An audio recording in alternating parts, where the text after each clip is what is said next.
जय जिनेन्द्र। नमो अरिहन्ताणं नमो सिद्धाणं नमो आयर्याणं नमो उवज्झायाणं नमो लोये सव्वसाहुणम् ऐसो पंच नमो यारो सव्व पावपणाशनो मंगलारं च सव्वेसिं परममः वै मंगलम्। आज से हमको भाग 2 का रिवीजन करना है। आप सबके पास अगर जिनवाणी हो तो अपने पास में रखें तो अच्छा रहेगा। इसमें पाठ पहला था देव स्तुति। जो स्तुति है वह है वीतराग सर्वज्ञ हितंकर वाली। हम सिर्फ 2 लाइन पढ़ते हैं, बाकी आप इसका अर्थ इसमें से जिनवाणी में से भी पढ़ लीजिएगा। वीतराग सर्वज्ञ हितंकर भविजन की अब पूरो आस ज्ञान भानु का उदय करो मम मिथ्यातम का होय विनाश। अच्छी देव स्तुति है ये वाली, पर इसकी 2 लाइन जो शुरू की है वह तो बहुत ही अच्छी है।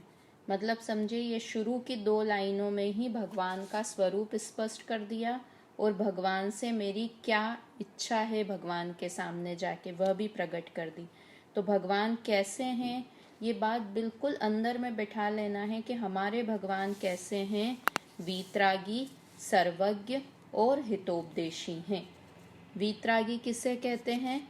जो राग द्वेष से रहित होते हैं उन्हें वीतरागी कहते हैं, है ना। तो एक बात कह सकते थे कि हमने ऐसा क्यों नहीं कह दिया कि हमारे भगवान द्वेष से रहित हैं। राग तो अच्छी बात है, तो ऐसा नहीं है। राग होना भी उतना ही बुरा है जितना बुरा होना द्वेष है। और ऐसा भी नहीं हो सकता कि किसी व्यक्ति को द्वेष तो नहीं हो और राग हो। अगर राग है तो इसका मतलब है द्वेष भी होगा ही होगा। जैसे समझिए, मुझे किसी एक से प्यार है, किसी एक व्यक्ति कोई मुझे एक व्यक्ति अच्छा लगता है, तो अगर मुझे वह व्यक्ति अच्छा लगता है, समझो मुझे मेरा बेटे से राग है, तो मुझे मेरा बेटा अच्छा लगता है और मुझे मेरे बेटे को अपने किसी दोस्त से द्वेष है, तो मुझे भी उससे द्वेष होगा ही होगा। क्यों होगा? क्योंकि मुझे अपने बेटे से राग है।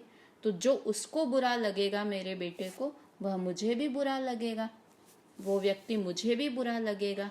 तो इसलिए जिस व्यक्ति को अगर राग है तो उसका मतलब है उसे द्वेष भी होगा ही होगा।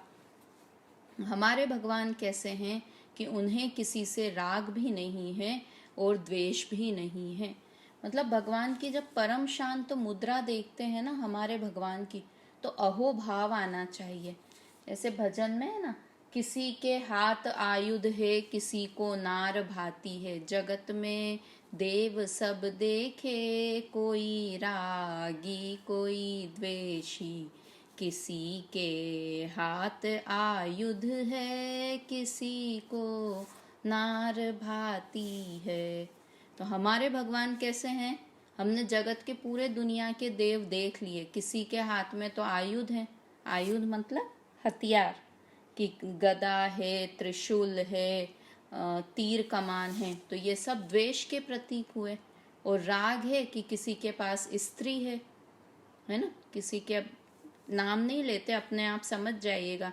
कोई अपने पास स्त्री रखता है तो वो राग का प्रतीक है। या आशीर्वाद देते हुए की प्रतिमा है तो कैसी है? वो सही है, आशीर्वाद देना तो अच्छी बात है। तो हमारे भगवान तो आशीर्वाद भी नहीं देते। हम उनके पास जाएं और उनकी बहुत भक्ति करें तो वे हमें खुश होकर आशीर्वाद दे देंगे। तो हमारे भगवान तो आशीर्वाद भी नहीं देते, ऐसे भगवान हैं। मतलब अगर हमें ये सब मंजूर हो कि वे हमें आशीर्वाद भी नहीं देंगे, हमारी भक्ति से प्रसन्न होके हमें चिरायु होकर आशीर्वाद नहीं देंगे, या जो तुम्हारी इच्छा है वो पूरी हो जाए ऐसा आशीर्वाद नहीं देंगे, अगर ये चीज़ हमें मंजूर हो तो हमारे भगवान के पास जाओ। कितनी अच्छी बात है ना। मतलब कि वो कुछ करते नहीं है, और वो क्या दिखा रहे हैं कि जैसे मैं कुछ नहीं करता हूँ वैसे तुम भी किसी का कुछ नहीं कर सकते हो। अगर मेरा आयु कर्म शेष है तो मैं जिंदा रहूंगी, भगवान के आशीर्वाद के कारण जिंदा नहीं रहूंगी।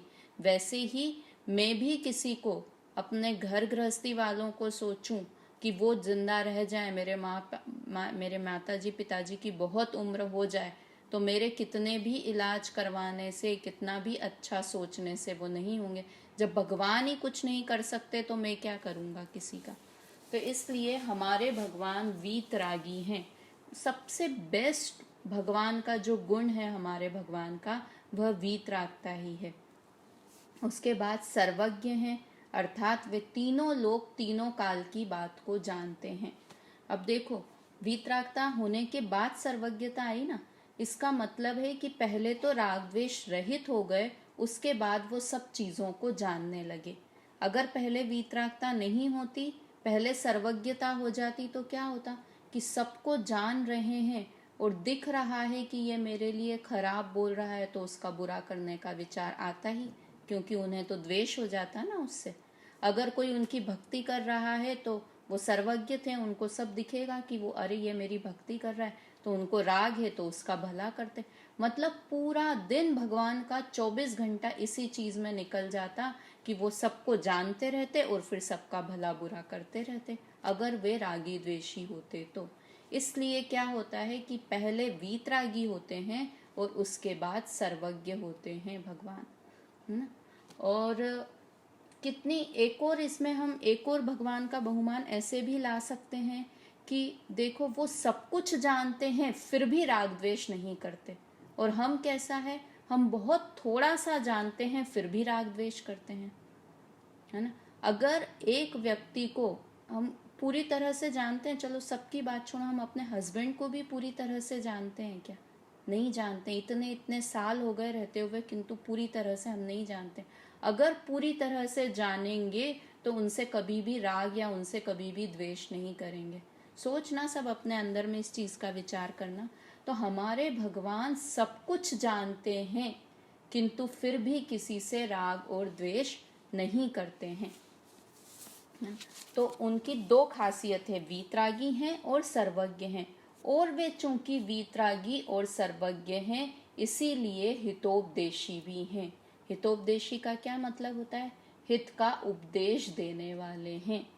हित का उपदेश देने वाले हैं मतलब हमारा जिसमें कल्याण हो, ऐसा कल्याण का मार्ग हमें बताने वाले हैं। अब तीसरी बात कि हितोपदेशी वही होगा जो वीतरागी और सर्वज्ञ होगा, सर्वज्ञ वही होगा जो वीतरागी होगा। तीनों कितनी अच्छे सीक्वेंस में। पहला वीतरागी हैं हमारे भगवान, वीतरागी हैं इसीलिए सर्वज्ञ हैं। अभी अपन ने करा कि अगर वीतरागता नहीं हो, सर्वज्ञता हो जाए तो पूरे दिन भला बुरा ही करते रहे भगवान, बहुत टेंशन में हो जाए। तो वीतरागता है, उसके बाद उन्हें सर्वज्ञता है, और सर्वज्ञता है, वीतरागता और सर्वज्ञता है, इसलिए उनका उपदेश हित करने वाला है ना। एक पहली बात तो क्यों सच्चा क्यों है उनका उपदेश? क्योंकि वे सब कुछ जानते हैं। मैं अगर आपसे कुछ झूठ बोलूंगी तो कब बोलूंगी कि मुझे या तो उस बात का नॉलेज पूरी तरह से नहीं होगा। आपने मुझसे पूछा कि किसी चीज़ की रेसिपी बता दीजिए, रसगुल्ला बनाने की रेसिपी। अब मुझे बताना तो है क्योंकि मैं उपदेश कर रही हूँ, मैं हितोपदेशी हूँ, और मुझे रसगुल्ले बनाने की रेसिपी नहीं आती, तो मैं क्या करूँगी? झूठ बोलूँगी कि आप ऐसे करो रसगुल्ला बन जाएगा। तो हमारे भगवान हितोपदेशी हैं, उसके पहले कैसे हैं? सर्वज्ञ हैं। वे सब कुछ जानते हैं, इसलिए वे झूठ नहीं बोलेंगे। दूसरी बात, मैं झूठ कब बोल सकती हूँ? जब मुझे राग और द्वेष होगा। हम किसी से भी झूठ क्यों बोलेंगे? किसी व्यक्ति से, किसी चीज से हमें राग होगा या किसी से हमें द्वेष होगा तो हम झूठ बोलेंगे। तो हमारे भगवान को राग और द्वेष भी नहीं है, इसलिए वे हितोपदेशी हैं। हितंकर शब्द है ना, वो हितोपदेशी हैं।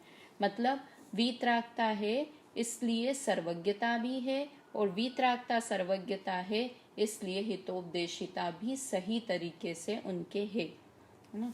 और अब क्या है? भविजन की अब पूरो आस, भव्य जीवों की अर्थात मेरी, मुझे मोक्ष की इच्छा है, तो आप मेरी आस को, मेरी आशा को पूरी करो। आस मतलब आशा, आशा को पूरी करो।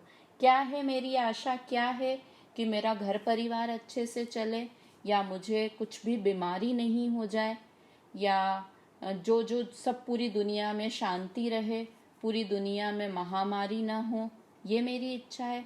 तो नहीं, क्या है मेरी इच्छा? बहुत अच्छी इच्छा बताइए। ज्ञान भानु का उदय करो, मम मिथ्यातम का होय विनाश। कि मेरे ज्ञान भानु, भानु अर्थात सूर्य, मेरे ज्ञान रूपी सूर्य का उदय हो जाए, सम्यक ज्ञान मुझे प्राप्त हो जाए। और क्या हो? उदय, सूर्य का उदय होगा तो नाश क्या होगा? मिथ्यातम, मिथ्यात्व रूपी अंधकार का नाश हो जाए। बस एक ही इच्छा मेरी है भगवान। क्या इच्छा है? कि मुझे सम्यक ज्ञान हो जाए और मेरा मिथ्यात्व रूपी अंधकार नष्ट हो जाए। अंधकार नष्ट मतलब ये मांग लिया ना तो सब कुछ मांग लिया। जैसे कौरव पांडव की आपने बात सुनी होगी कि कृष्ण ने बोला कौरवों से और पांडवों से। कृष्ण के पास बहुत बड़ी सेना थी, अर्ध चक्रवर्ती थे ना, बहुत बड़ी सेना थी उनकी। तो अब दोनों के कजिन होते थे वो, जैसे पांडव के कजिन थे वैसे ही कौरवों के भी कजिन थे वो। तो अब वो लोग उनके पास हेल्प के लिए गए, कृष्ण के पास, कौरव और पांडव। तो कृष्ण ने क्या कहा कि मेरे पास दो चीजें हैं, या तो तुम मुझे ले लो या मेरी पूरी सेना को ले लो, है ना। दो चीजें हैं मेरे पास कि या तो मुझे ले लो या मेरी पूरी सेना को ले लो। तो उन्होंने क्या किया? कौरवों को लगा कि एक कृष्ण से क्या होगा, अपन तो पूरी सेना ले लेते हैं तो युद्ध में आराम से जीत जाएंगे, इतना बल हमारे पास, सैनिक बल इतना ज्यादा हो जाएगा तो हम आराम से जीत जाएंगे। तो कौरवों ने तो क्या किया? उनकी पूरी सेना ले ली। और पांडवों ने क्या किया? पांडव ने कहा हमें तो सेना नहीं चाहिए, हमें तो कृष्ण आप चाहिए, आप हमारे पास आ जाओ। तो क्या हुआ? इतनी बड़ी सेना भले हो, लास्ट में जीत किसकी हुई? पांडवों की हुई ना। क्यों हुई पांडव की जीत? क्योंकि एक समझदार व्यक्ति को उन्होंने अपने पास ले लिया था। एक कृष्ण जो कि अपने दिमाग से, अपनी सब चीजों से अपने दिमाग से सब काम कर सकते थे, ऐसे कृष्ण को उन्होंने ले लिया था, जो युद्ध की नीति रीति में, उनकी नीति बनाने में उनकी मदद करते। युद्ध की युद्ध करने के लिए क्या बोलेंगे उसे, युद्ध करने के लिए जो भी, मतलब युद्ध करने के लिए उनकी नीति बनाने में उनकी मदद करते।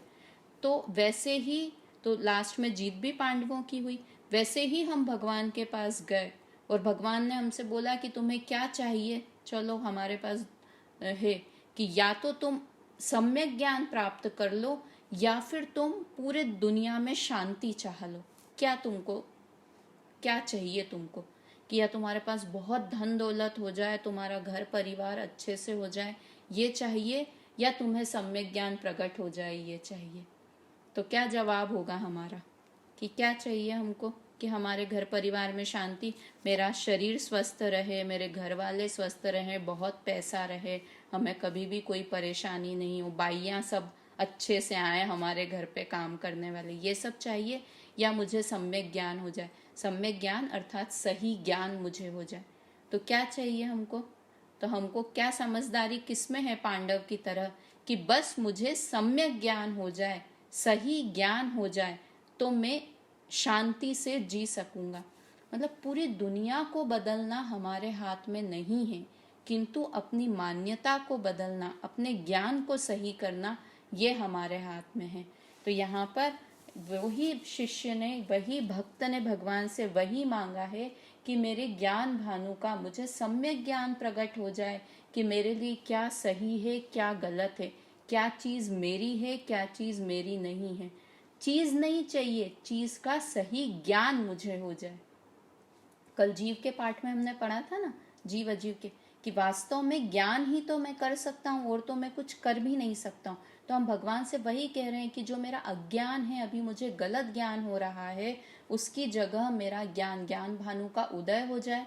मतलब ज्ञान तो मेरे पास है ही, ज्ञान मुझे और प्राप्त हो जाए ऐसा नहीं, किंतु मेरा जो अज्ञान है वह बदलकर सम्यक ज्ञान हो जाए, ऐसी आशा यहाँ पर भक्त ने की है। ठीक है, आगे की ये सारी अच्छी है, स्तुति बहुत अच्छी है, किंतु सरल भी है बहुत। तो आप इसको पढ़ेंगे तो अपने आप हम जीवों की करुणा पालें, झूठ वचन नहीं बोलें, वो सारी बातें इसमें। 5 पाप से रहित हो, कुरीतियाँ देश में नहीं हो, सब सुख शांति से रहें, इस तरह की भावना इस स्तुति में की है। अब आज हम पढ़ेंगे पाठ 2 पाप। पाप वाले पाठ में हमने पहले तो सबसे पहले यही देखा था कि पाप कितने होते हैं। पाप 5 होते हैं। कौन कौन से? हिंसा, झूठ, चोरी, कुशील और परिग्रह। परिभाषा बताने की बहुत ज़रूरत नहीं है क्योंकि हिंसा नाम से ही पता है। अब हमारे जीवन में हम कैसे ये 5 पाप कर लेते हैं वो हम थोड़ा सा इस पाठ में देख लेते हैं ना। तो 5 पाप में पहला है हिंसा। कौन से 5 पाप हैं? पहले एक बार मन में रिपीट कर लीजिए। हिंसा, झूठ, चोरी, कुशील और परिग्रह। इसे ऐसी बात नहीं है कि इसे सिर्फ हमारा धर्म बुरा मानता है, इसे सारे ही धर्म 5 पाप को छोड़ने का उपदेश देते हैं, है ना। सारे ही धर्म क्या, पूरी की पूरी गवर्नमेंट भी, मतलब सामाजिक नहीं है ये पाप, सामाजिक तरह कानूनी तौर पे भी ये 5 पाप करना बुरी बात है। तो ये 5 पाप में हिंसा पहले हुआ। तो हिंसा, हम किसी जीव को नहीं मारते हैं, हम किसी को भी नहीं, अपने स्वार्थ के लिए भी नहीं मारते हैं, मतलब हम संकल्पी हिंसा के त्यागी होते हैं। तो वो हिंसा। किंतु क्या किसी जीव को मारना, सताना या उसका दिल दुखाना, दिल दुखाने का काम हम कर देते हैं। कैसे दिल दुखाने का काम करते हैं? कि हमारे परिवार में कोई भी लोग हों, देखो क्षमावाणी का दिन भी आता है ना, तो सबसे पहले सबसे ज़्यादा क्या कहते हैं कि हम ऐसे लोगों से जाके क्षमा मांग लेते हैं जिनसे हम साल भर मिले भी नहीं हों, उन लोगों से जाके क्षमा मांग लेते हैं। और हम परिवार वालों के साथ रहते हैं, और परिवार सबसे ज़्यादा हम जिसके साथ रहते हैं ना, उसी के साथ उठापटक होती है ना। घर में 2 बर्तन होते हैं तो बचते ही हैं। तो घर में हम रहते हैं, सबसे होती है, सिर्फ ऐसा नहीं है कि सास बहू में होती है। बच्चों से झगड़ा हो जाता है, हस्बैंड से झगड़ा हो जाता है, तो सबसे पहले तो क्षमा उनसे मांगनी चाहिए। तो क्षमावाणी पर्व मनाना सही होता है। फिर हम तो यहाँ हिंसा की बात करें कि किसी जीव को मारना, सताना या उसका दिल दुखाना। तो दिल दुखाने का काम हमसे बहुत बार हो जाता है, जाने या अनजाने में दिल दुखाने का काम हमसे हो जाता है। तो उसकी तरफ हमारा ध्यान होना चाहिए कि हमारे कारण किसी का भी दिल भी नहीं दुखे। घर परिवार में भी, हमारे अड़ोसी पड़ोसियों में, हमारे रिश्तेदारों में इस चीज़ का हमें ध्यान रखना चाहिए। जैसे ठीक है, ये तो हिंसा के लिए। झूठ, झूठ का क्या होता है? झूठ में कि हम झूठ नहीं बोलते हैं। नॉर्मल में तो कोई भी व्यक्ति झूठ नहीं बोलता है। कोई बोलता है झूठ? नहीं बोलता है, कोई भी झूठ नहीं बोलता है। तो हम कहाँ झूठ, जैसा देखा जाना वैसा कह देना, वैसा न कहकर अन्यथा कहना, वो झूठ हुआ। तो हमारे पास व्हाट्सएप पे मैसेजेस आए, तो हमने जैसा मैसेज आया देखा, पढ़ा और वैसा ही फॉरवर्ड कर दिया। तो वे झूठ है कि नहीं है? झूठ हो सकता है। हो सकता है कि वही सही इन्फॉर्मेशन हो, और हो सकता है कि वो गलत इन्फॉर्मेशन हो। अभी तो क्लियर कट आ रहा है ना कि ग्रुप एडमिन के अलावा कोई भी व्हाट्सएप पे नहीं डाल सकता है। अगर आपने कुछ भी कोरोना से रिलेटेड मैसेजेस फॉरवर्ड किए तो आपको जेल भी हो सकती है या आपके खिलाफ कार्यवाही हो सकती है। क्यों सरकार को ये चीज़ करनी पड़ी? कि हम इतनी नासमझी कर जाते हैं कि जैसा व्हाट्सएप का मैसेज आया, अरे देखा कि ये वो कर रहे हैं, क्या आ रहा था एक वो मैसेज की, फ्रूट्स के ऊपर थूक लगा के बेच रहे हैं, तो हमने फटफट करके और उस जाति के खिलाफ भी हमने खराब, अपने मन में भी खराब विचार लाए और दूसरों को भी उस जाति के खिलाफ खराब सोचने के लिए मजबूर कर दिया। हमको पता नहीं उस चीज़ की ऑथेंसिटी क्या है, कुछ भी नहीं पता, और हमने एज इट इज़ उसको फॉरवर्ड कर दिया। और कितने उसके कारण सामने वालों के कितने परिणाम खराब हो गए, उसकी हमको खबर ही नहीं है। मतलब अच्छा मैसेज हो, बुरा मैसेज हो, फॉरवर्ड करने से पहले उसे अच्छी तरह से कि वो सही है कि नहीं, तो ये बिना सोचे समझे उस मैसेज को फॉरवर्ड कर देना, ये झूठ नाम का पाप हमने कर दिया। कि सामने हमने तो उसको सही है या झूठ है वो देखा नहीं, सामने वाले को कर दिया और सामने वाले ने उसे सच समझ लिया और उसका बहुत बुरा हो गया। ये तो सिर्फ कोरोना से रिलेटेड हुआ, बाकी भी दूसरे मैसेजेस जो आते रहते हैं, ये खा लो, ये पी लो, ये खाने से ये हो जाएगा। जब तक हम खुद उस चीज़ के लिए कंफर्म नहीं हो, हमें कभी भी कोई भी मैसेज आगे फॉरवर्ड नहीं करने चाहिए। तो ये इस तरह का स्थूल झूठ जो हमको पता भी नहीं चलता, हमको लगता है हम झूठ बोलते ही नहीं है, किंतु ये भी झूठ की श्रेणी में जाता है। चोरी, किसी की बिना पूछे उसकी चीज़ उठा लेना या उठाकर किसी और को दे देना चोरी है।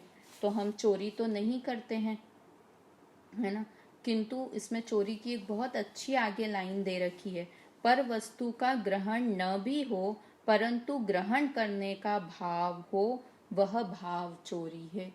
हम वस्तु ग्रहण तो नहीं कर पाए, किसी का हमने बहुत सुंदर डायमंड का किसी ने नेकलेस बनवाया, तो हम ग्रहण तो नहीं कर पाए, किंतु हमारे दिमाग में पूरे समय में उसे ग्रहण कर लूं। ये जो अभी अपन 7 व्यसन वाला अपना पाठ करंट में चल रहा है ना चित्यालय में, वो वाले पाठ में चोरी करने का जो अपन द्रव्य और भाव दोनों सप्त व्यसन देख रहे हैं ना, उसमें प्यार सो पराई सोच गही बेकी चाह चोरी, वहां भी यही वाली परिभाषा आने वाली है कि पर वस्तु का ग्रहण न भी हो किंतु उसे ग्रहण करने का भाव करना, कि बस मुझे ये मिल ही जाए। घर में उसके कारण पूरा माहौल खराब कर देना कि जब तक ये चीज़ मुझे नहीं मिले, माहौल नहीं भी खराब करा तो अपना मन तो खराब कर ही लेना कि काश मेरे पास भी वैसा का वैसे ही बैंगल्स मेरे पास भी हो, वही डिज़ाइन की बैंगल्स मुझे भी मिल जाए। मतलब पूरे टाइम बैंगल, साड़ी, खाने पीने की चीज़, कोई भी चीज़ को देख के पर वस्तु का ग्रहण नहीं तो ग्रहण किया तो नहीं है, किंतु ग्रहण करने का जो भाव है वह भी भाव चोरी है। मतलब इन शॉर्ट हमारा जीवन इतना सरल होना चाहिए, इतना स्वाभाविक होना चाहिए कि ये चीज़ें करने के लिए ये क्या है, छोटी छोटी सी चीज़ों को देख के उसके पास ये है, उनके पास ये है। मतलब मैंने तो इतना भी देखा है कि क्या हो जाता है कि हम इतने कंपटीशन में आ जाते हैं कि सामने वाले के यहाँ माइक्रोवेव है अगर हमारी जेठानी के घर पे या किसी रिलेटिव के घर पर, अब हमको उसका यूज़ है नहीं है वो हम सोचे ही नहीं, बस उनके घर पे माइक्रोवेव आया है तो हमारे घर पे भी इंडक्शन, उनके यहाँ आया है तो हमारे घर पे इंडक्शन आ जाना चाहिए। फिर थोड़ा कॉमन सेंस यूज़ करके कि हमको उसका यूज़ है कि नहीं है, वो चीज़ देखकर किसी की भी बराबरी करने की आवश्यकता नहीं होती है। तो इस तरह से पर वस्तु का ग्रहण नहीं भी हो किंतु उसे ग्रहण करने का भाव हो, वह भाव चोरी है ना। फिर कुशील, पराई माँ बहन को बुरी निगाह से देखना, ये कुशील है। ये वाला कुशील तो बहुत मोटे तौर पर है। और दूसरा कुशील क्या है, विषय वासना को अर्थात बुरी निगाह को, वो ही बुरी निगाह है। विषय वासना, पूरे समय किसी विषय के बारे में सोचते रहना, पूरे समय के, अभी आजकल सारे सीरियल्स बंद हो गए ना ये लॉकडाउन की वजह से, तो अरे क्या होगा उस सीरियल में, आगे क्या होना था, वो तो बीच में ही छूट गया है। पूरे समय या पूरे समय खाने के बारे में विषय कषाय, विषय वासना मतलब 5 इंद्रियों के विषय हो गए। यहाँ पे कुशील में सिर्फ स्पर्शन इंद्री संबंधी विषय नहीं लेना है, सारे ही तरह के विषय वासना में लीन रहना वह कुशील है। फिर परिग्रह, रुपया पैसा मकान आदि जोड़ने का भाव करना और उनके प्रति राग रखना, यह परिग्रह है।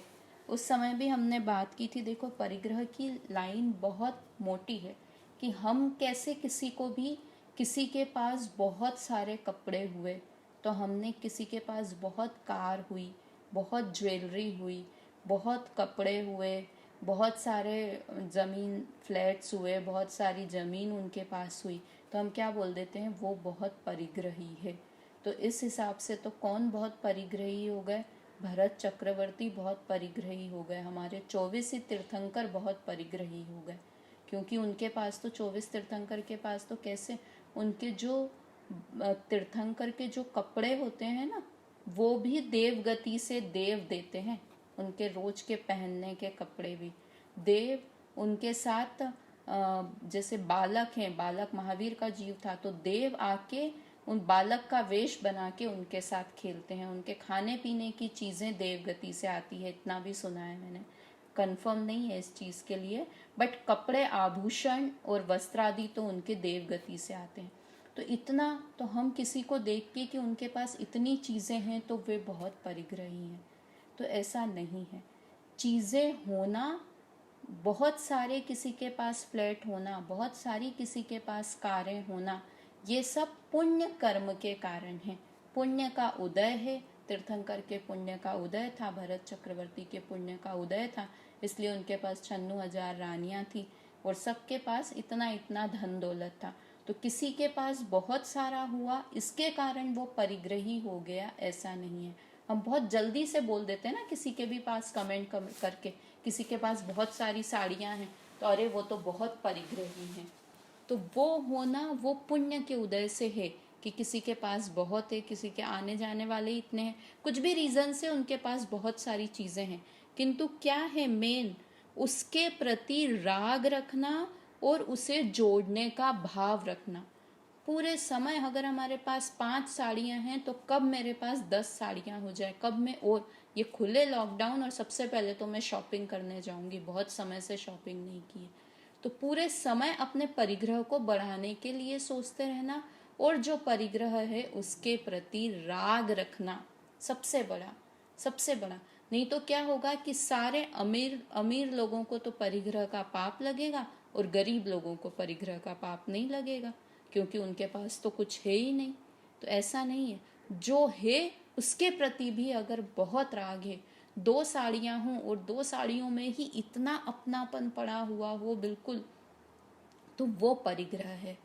ठीक है, समझ में ध्यान रहेगी ना ये चीज, कि बाहरी वस्तु का होना परिग्रह नहीं है, किंतु उस वस्तु के प्रति राग होना और उस वस्तु को और परिग्रह को बढ़ाने का प्रति समय विचार करते रहना, वह परिग्रह है।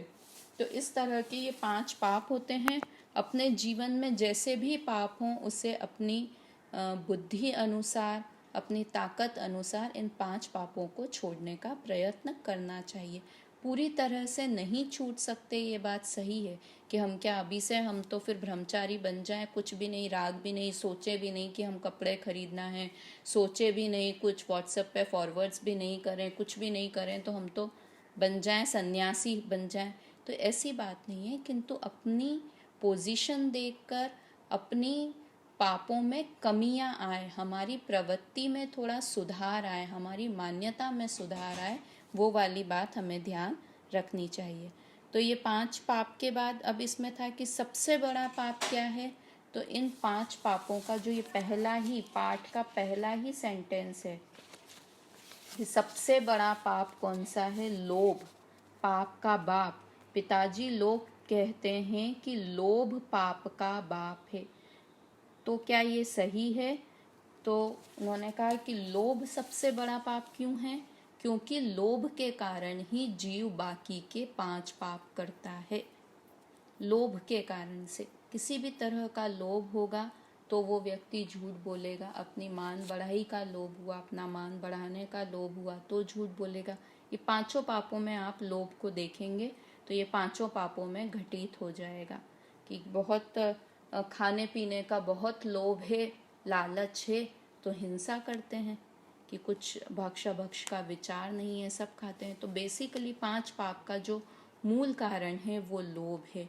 और लोभ से भी ज़्यादा बड़ा पाप क्या है, मिथ्यात्व। मिथ्यात्व लोभ से भी ज़्यादा बड़ा पाप है।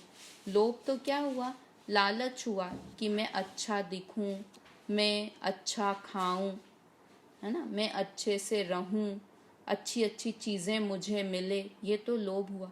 कि तो इसके भी पीछे सबसे बड़ा रीज़न क्या है, मिथ्यात्व। इसके बारे में हमको आज विशेष बात करेंगे हम। मिथ्यात्व किसे कहते हैं, परिभाषा तो आप सबको याद ही है, उल्टी मान्यता का नाम ही मिथ्यात्व है। उल्टी मान्यता, उल्टी यानी गलत, मान्यता यानी सोच। गलत सोच, जैसा है वैसा नहीं मानना। मतलब अपने आप में क्या बोलूँ मैं इसके लिए, कि अपने आप अप्लाई करके देखिए इस चीज़ को कि हम दुखी क्यों हैं अपनी गलत सोच के कारण। सब चीज़ों में देखो, सोच कहाँ तक की सोच की बात है। देखो एक उदाहरण से अपन इस चीज़ को समझने की कोशिश करते हैं कि अभी हमको लगता है कि हम कोरोना के कारण मर जाएंगे। ये एक हमारी सोच है, कहीं हमें कोरोना हो नहीं जाए, ये हमारी सोच है और इस कारण हम दुखी हैं। ठीक है, तो अब ये सोच गलत क्यों है, इसके ऊपर उल्टी मान्यता, हम दुखी हैं, दुख का कारण हम क्या मान रहे हैं, कोरोना हो गया तो मैं मर जाऊंगा, ये मैंने सोचा, ये हमारी उल्टी मान्यता है और इस मान्यता के कारण हम दुखी हैं।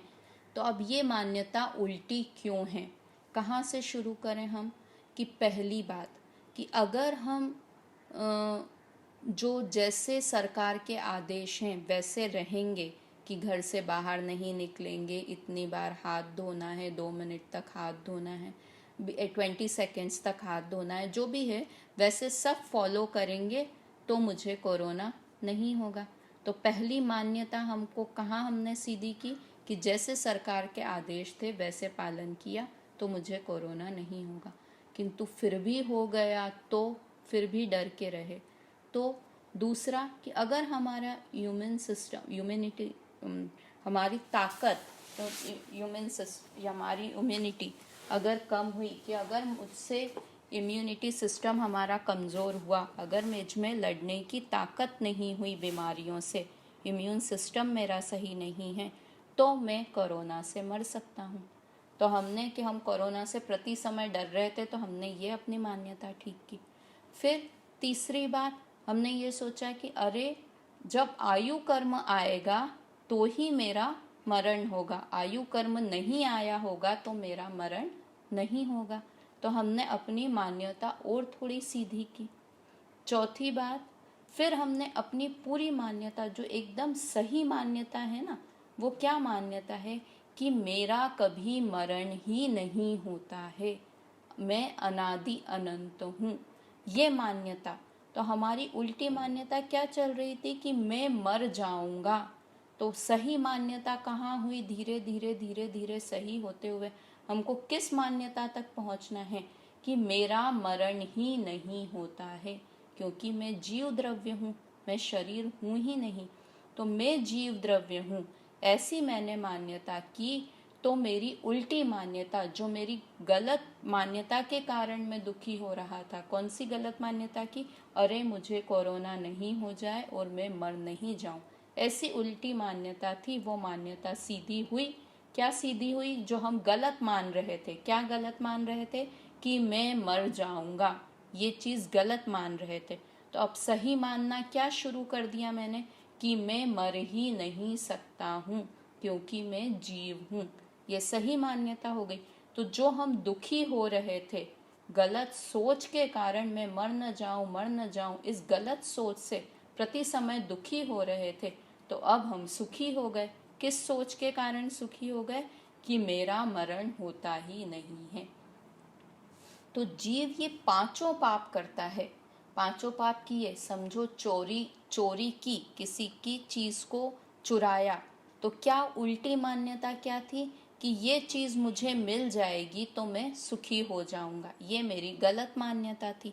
अब सही मान्यता क्या हुई कि पर वस्तु के कारण मैं कभी सुखी नहीं हो सकता, पर पदार्थ के कारण मैं कभी सुखी नहीं हो सकता, मेरा सुख तो मेरे पास है ना। जीव कैसा है, सुख दुख का अनुभव करता है, कल बात की थी ना। तो मेरा सुख तो मेरे पास है, मैं पर वस्तु के कारण सुखी नहीं हो सकता। तो जो उल्टी मान्यता थी हमारी, गलत मान्यता थी, गलत सोच थी। क्या गलत सोच थी कि इस वस्तु के कारण मुझे ये मोबाइल मिल जाए तो मैं सुखी हो जाऊंगा, ऐसा जो मैं गलत सोच रहा था वो अब मैंने गलत सोचना छोड़ दिया और सही सोचना शुरू कर दिया कि कुछ मोबाइल के कारण मैं सुखी नहीं होऊंगा। अपनी मान्यता से मैं खुद सुख का पुंज हूँ, मैं भगवान आत्मा हूँ, तो मैं स्वयं सुखी हूँ। मतलब मैं बेसिकली ये कहना चाह रही हूँ कि जो ये पांचों पाप हैं, ये पांचों पाप हम क्यों करते हैं, उल्टी मान्यता के कारण। उल्टी मान्यता अर्थात विपरीत सोच, गलत सोच कि मुझे परद्रव्य के कारण सुख मिल जाएगा, ऐसी सोच के कारण हम पांचों पाप करते हैं। तो अगर हमारी उल्टी मान्यता खत्म हो जाए तो हम अपने आप धीरे धीरे पांचों पाप छूट जाएंगे। हम क्या करते हैं, उल्टा करना शुरू करते हैं कि पहले 5 पाप का त्याग करने की कोशिश करते हैं और हमारी मान्यता में झूठ, हमारी मान्यता उल्टी रहती है।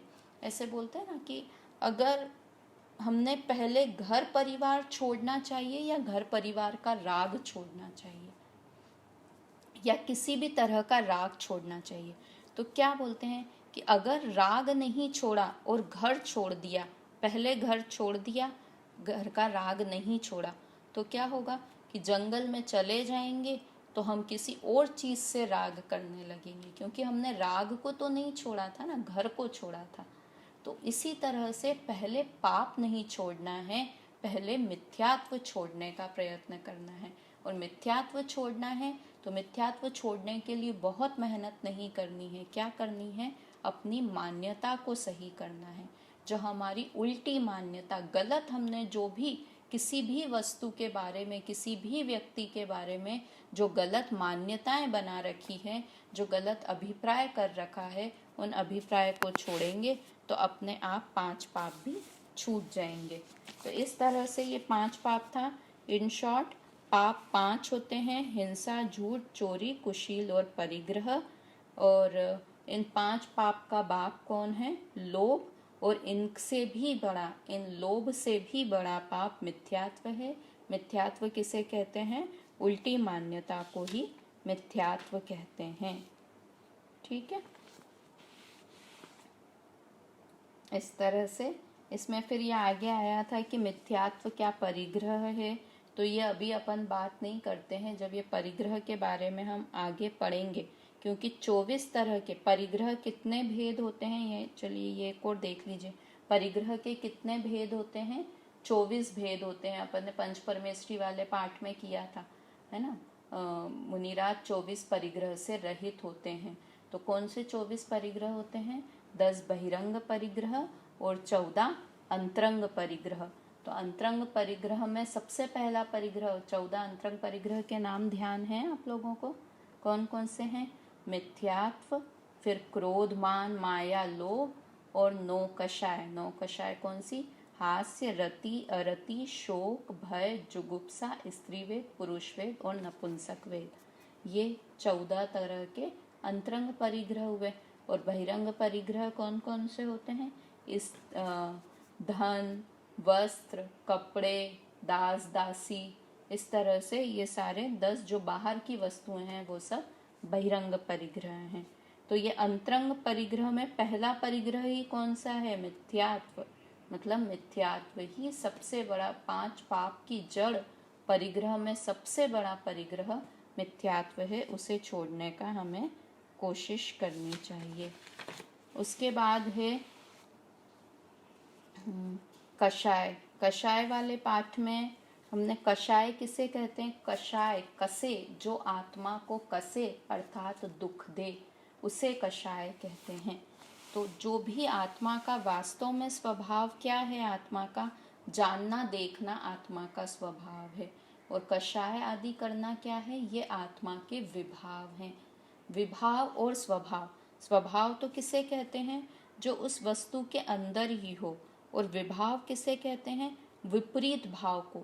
जैसे पानी का ठंडा रहना, ये तो पानी का स्वभाव है।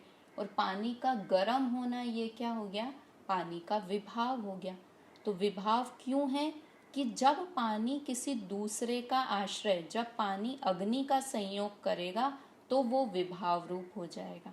तो ऐसे ही आत्मा जब अपने स्वभाव को नहीं, स्वभाव में तो नहीं रहे, किंतु परद्रव्य को अच्छा या बुरा मानेगा तो वो विभाव रूप हो जाएगा, अर्थात वो कषाय करेगा। कषाय कौन सी होती हैं, 4, क्रोध, मान, माया और लोभ। ये 4 कषाय हैं। आप ये दोनों पाठ एक बार रीड जरूर करना, मैंने बहुत मोटे तौर पे अपन ने रिवीजन किया है। तो कषाय कौन सी हैं, 4, क्रोध, मान, माया और लोभ। इन चारों की भी नाम से ही पता है कि इनके क्या अर्थ होते हैं।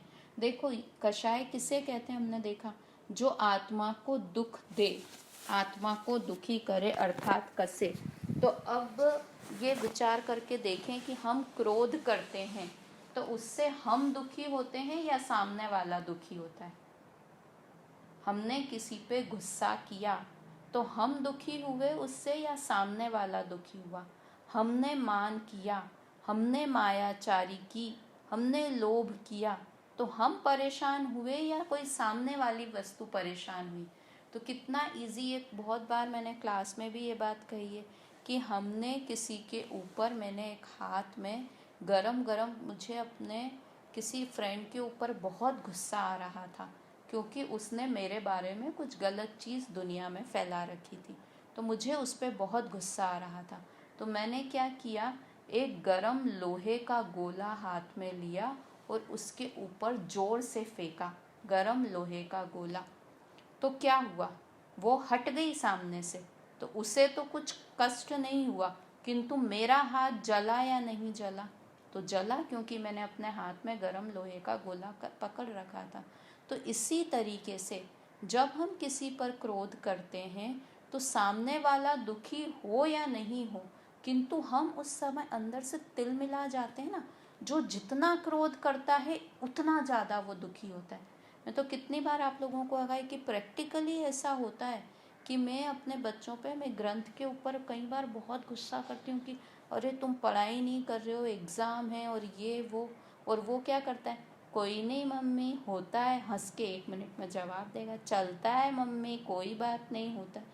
मतलब मैं तो अपने आप को कषाय के कारण जला रही हूँ और उसे उस चीज़ पे फ़र्क ही नहीं पड़ रहा है। अभी हम क्या होता है कि हम चलो ऐसे गुस्सा, कई लोग कहते हैं ना कि बहुत गुस्सा करते हो, बहुत गुस्सा, तो ठीक है अब मैंने गुस्सा करना बंद कर दिया। हम थोड़े एक एज वाइज समझदार हो जाते हैं तो हम क्या कहते हैं कि अब मैंने गुस्सा करना बंद कर दिया। तो मैंने पूछा वही आंटी से ही मेरी कि अच्छा आपने पूरा गुस्सा करना बंद कर दिया, फिर क्या करते हो, गुस्सा आता है तब क्या करते हो? कुछ नहीं, मैं तो अपनी बहू से भी कुछ नहीं कहती हूँ, किसी से कुछ भी नहीं कहती हूँ, बस मैं तो खाना वाना छोड़कर कमरे में आके अपने सो जाती हूँ चुपचाप, किसी से बात भी नहीं करती हूँ और खाना वाना छोड़कर बैठ जाती। तो ये क्रोध हुआ कि नहीं हुआ? खाना नहीं खाना, किसी से बात नहीं करना, ये क्रोध हुआ कि नहीं? और इससे हम दुखी हुए कि नहीं? खाना नहीं खा के कभी भी ये गलती तो करना ही नहीं, खाना वाना छोड़ना क्रोध के कारण। वही बात कि हमने खाना छोड़ा, हम दुखी हुए, सामने वाले को कुछ उससे फ़र्क पड़ा या नहीं पड़ा? और अगर पड़ा तो भी गलत बात है ना कि हम अपने परिवार वालों को उसके कारण परेशान कर रहे हैं। मतलब हम खुद तो दुखी होते ही होते हैं। तो क्रोध का क्या स्वरूप है कि हम खुद, सामने वाला दुखी, चारों ही कषाय, कि सामने वाला परेशान। तो ये क्रोध है कि नहीं है कि हम खाना नहीं खाते हैं, बात नहीं करते हैं, किसी से बोलते नहीं? क्रोध 2 तरह का होता है कि एक तो आप बोल के एक्सप्रेस कर देते हो अपने आप को, है ना, कि ज़ोर ज़ोर से चिल्लाया आपने, किसी को थप्पड़ मार दिया वो और ज़्यादा, किसी को बंदूक से मार दिया वो और ज़्यादा, किसी को थप्पड़ मार दिया वो और थोड़ा कम, फिर किसी को मुंह से अपशब्द कह दिए, वो भी एक तरह का क्रोध होता है। और कुछ बोलना ही नहीं किसी से, ये भी एक तरह का क्रोध होता है। कि हम जब एक्सप्रेस करने का हमारा तरीका अलग हो गया, हम किसी को पहले थप्पड़ मार के बच्चों को समझाते थे, अब बच्चे बड़े हो गए तो हम बिना बोले, हमको पहले बच्चों पे गुस्सा आता था तो हम थप्पड़ मार के उनसे बात करते थे जब वे छोटे थे। अब वो बड़े हो गए हैं तो हम बिना बोले उन पे गुस्सा करते हैं। मतलब वो तो बदले नहीं बदले, किंतु हमने अपना क्रोध तो ख़त्म नहीं किया, क्रोध को एक्सप्रेस करने का तरीका अपना बदल लिया। तो हमको वास्तव में क्या करना है, तरीके नहीं बदलना है, ज़्यादा स्मार्टनेस तरीके बदलने में नहीं लगानी है। कहाँ पर ज़्यादा समझदारी लगानी है कि हमें क्रोध उत्पन्न ही नहीं हो। और वो कब उत्पन्न नहीं होती है चारों ही कषाएं, कि जब हम तत्वाभ्यास करते हैं, जिनवाणी का श्रवण करते हैं, वही बात समझते हैं कि वो अलग पदार्थ हैं, मैं अलग पदार्थ हूँ। हम जिनवाणी प्रतिदिन सुनते क्यों हैं? ताकि हमारी मान्यता बदल जाए। जो हमारी सोच, गलत सोच है किसी के भी प्रति, घर परिवार के प्रति, समाज के प्रति, और सबसे बड़ा अपने प्रति जो हमारी गलत सोच है वह सोच बदल जाए। तो 4 कषाय कम करनी है तो क्या करना है? तत्वाभ्यास करना है। क्रोध को करने की या कषाय को चेंज करके उसे अलग अलग तरीके, जैसे होते हैं ना कि मायाचारी, क्रोध हुआ पहली कषाय, ये तो एक बताया कि पहले हम क्रोध थप्पड़ मार के करते थे, अब हम क्रोध चुप रह के करने लगे। मतलब क्रोध तो करते हैं, सिर्फ उसका हमने टाइप चेंज कर दिया, स्टाइल। थोड़े एजुकेटेड हो गए, पढ़े लिखे हो गए, तो अब जोर जोर से चिल्ला चिल्ला के सास बहुएं लड़ाई नहीं करती हैं। अब मैं तुमसे बात नहीं कर रही, तुम मुझसे बात नहीं करो, ऐसे एजुकेटेड तरीके से अब हम गुस्सा करते हैं। ये क्रोध हुआ। अब दूसरा हुई मायाचारी। तो मायाचारी पहले कैसी कि सीधी सीधी मायाचारी होती थी कि वो इस स्टाइल से कुछ किसी ने कुछ बोला और मन में कुछ है और सामने हमने कुछ और बोल दिया। तो जो थोड़ा समझो कम पढ़ा लिखा हुआ या असभ्य हुआ वो मायाचारी कर रहा हो तो हमको तुरंत समझ में आ जाएगा कि अरे देखो ना क्या बनने की कोशिश कर रही, क्या है मन में, क्या है और क्या दिखने की कोशिश कर। अब हम थोड़े एजुकेट हो गए, पॉलिश्ड हो गए, तो इस तरह से बटरिंग करते हैं बोलते हैं ना, इस तरह से मक्खन लगाते हैं सामने वाले को कि हमको समझ में आ रहा है कि इसने ये काम गलत किया है, किंतु फिर भी अरे भाभी जी आज तो आप बहुत अच्छी लग रही हैं। मन में हमारे विचार हो रहा है कि ये बिल्कुल अच्छी नहीं लग रही। मतलब कहने का कहना क्या चाह रही हूँ कि हमने कषाय कम नहीं की, हम मंदिर आने लगे, हम पढ़े लिखे हो गए, हम थोड़े समझदार हो गए, तो हमने कषाय कम नहीं की, हमने कषाय की क्वालिटी बदल दी। पॉलिश तरीके से कषाय करने लगे। पहले अनपॉलिश्ड कषाय करते थे, अब पॉलिश तरीके से कषाय करने लगे। अब हम मायाचारी कहाँ कर जाते हैं हमको खुद को ही समझ नहीं आता। हम किस तरह बात करने में, किस तरह मन में, किस तरह से मायाचारी कब कर जाते हैं हमको खुद को ही समझ ही, मतलब इतना डेली रूटीन में वो चीज़ आ गई है कि हम कब मायाचारी कर जाते हैं और पॉलिश तरीके से मायाचारी कर जाते हैं कि हमको खुद को ही पता नहीं चलता है। तो इस तरह से कल वापस थोड़ा सा कषाय के बारे में पढ़ेंगे। अभी का समय तो आज हो गया है। कल वापस से थोड़ा सा कि ये कषाय मिटे कैसे और कषाय उत्पन्न क्यों होती हैं, वो सारी बातें हम कल फिर से थोड़ा सा पढ़ेंगे। आप पाठ को एक बार रीड करना। अगर जनवाणी आपके पास अगर नहीं हो तो आप बताएं, मैं इसका फ़ोटो आपको भेज दूंगी। अभी तो आप जाके मंदिर जी से ला भी नहीं पाएंगे, तो अगर आपको ऐसा हो तो मैं अपन इस पे टेलीग्राम पे जो पाठ पढ़ रहे हैं उनके मैं फ़ोटो भी भेज दूंगी अगर ज़रूरत है। ठीक है ना। जय जिनेंद्र।